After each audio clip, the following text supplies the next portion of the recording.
ሰላም ጤና ይስጥልኝ ዛሬ ለዚህ ፕሮግራም መጨረሻ የሆነውን ስለ መርሳት በሽታ ያለውን ነገር እንነጋገራለን ሁላችንም ጭንቅላታችን ሹል የማድረግና ለኛ አስፈላጊ የሆኑ ነገሮችን ማስታወስ አስፈላጊ ነው ከእድሜ ጋር ትንሽ ፈታኝ ይሆናል ግን ሊረዱን የሚችሉ ብዙ መሳሪያዎች አሉ የእውቀት ኮግኒቲቭ እንቅስቃሴ ምንድነው ይህ እንቅስቃሴ የማስታወስ ችሎታን የማሰብ ችሎታንና ችግሮችን የመፍታት ችሎታን የሚያዳብሩ ልዩ ልዩ ልምምዶች እርዳታን አንጎልን ያጠነክራል ሰውነት ጠንካራ ሆኖ መቆየት እንዲችል የአካል ብቃት እንቅስቃሴ እንደሚያስፈልገው ሁሉ ያምሮ የአካል ብቃት እንቅስቃሴም ያስፈልገዋል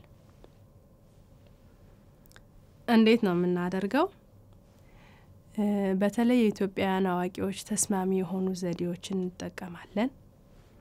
ይህ ታሪኮችን ውይይቶችን ያለፈውን ትዝታ ያገር ቤትን ትዝታ በማስታወስ ከማህበረሰቡና ከቤተሰቡ ተሞክሮን ማምጣት ባህላዊ አስተሳሰብና ጨዋታዎች የዳስ ውይይቶች ባህላዊ ታሪኮች የሂሳብ ልምምዶችና ቁጥሮች የገበታ ጨዋታም ሊሆን ይችላል ቀላል እንቆቅልሾች በንግዱ ዓለም ያሳለፉ ሰዎች ወጎችን ማካፈል ሁሉንም ያግዛል